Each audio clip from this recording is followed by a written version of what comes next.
चलिए जी, आज बैठे बैठे ख्याल आ गया कि आज़ादी सेल देखने हम क्यों ना चले जाएं सक्खर। जल्दी से प्लान बना लिया और चल दिए सक्खर की तरफ। 14 अगस्त भी आने वाला है, सोचा उसकी भी शॉपिंग कर लेते हैं और देख भी लेते हैं कि आज़ादी सेल में कितने कितने प्राइस में सूट्स मिल रहे हैं। अलकरम और जे डॉट की शॉप एक साथ ही है। मैंने सोचा पहले चले जाते हैं जे डॉट की सेल पर, फिर उसके बाद जाएंगे अलकरम। तो जी इंटर होते हैं शॉप के अंदर। जैसे ही मैं शॉप के अंदर इंटर हुई तो मैंने देखा सेल 50% सेल लगा हुआ था।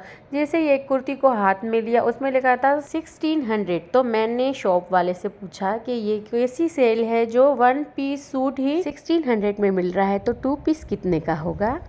वहाँ पर बहुत सारी और लेडीज़ भी खड़ी थी, तो उन्होंने कहा यार ये सच ही कह रही है, ये कौन सा सेल है कि 1 पीस सूट ही इतने में। अलकरम की शॉप पे मुझे कुछ भी पसंद नहीं आया। उसके बाद हम चल दिए कुछ खाने पीने के लिए। ये रोल बड़े ही मज़ेदार से होते हैं, चिकन रोल भी है, वेजी रोल भी हैं, तो मैंने लिया अपने लिए वेजी। जे डॉट की शॉप पे बहुत सारी औरतें खड़ी हुई थी। जब मेरा सुना कि ये कौन सी सेल है तो वहाँ से सारी जल्दी कहने लगी कि शायद ये बिल्कुल सच ही कह रही है, ये कौन सा सेल है कि इतने महंगे सूट। फिर मैं चली गई सेलबरी की शॉप पे। वहाँ पे मुझे सूट पसंद आया, मैंने वो ले लिया और एक मिस्ट भी लिया। मेरी नंद मुझे कहने लगी तुमने तो वहाँ से सारे लोग ही भगा दिए, ऐसी बातें की जे डॉट की शॉप पे। वही औरतें हमारे पीछे ही जेलबरी की शॉप पे खड़ी हुई थी। मैंने सोचा ये मैंने क्या कर दिया। और अब हमें मेरी नंद की बेटी के लिए लेना था स्कूल बैग, तो हम चले गए वो उस शॉप पर। वहाँ पर हमने बहुत सारे बैग देखे तो हमें पसंद नहीं आ रहे थे। फाइनली हमें एक बैग पसंद आया जो कि हमने लिया। इसरा बेबी तो बहुत ही एक्साइटेड है स्कूल जाने के लिए। तो ये तो हो चुकी हम सबकी शॉपिंग पूरी। अब हम चलते हैं 14 अगस्त के सूट लेने। Bye bye.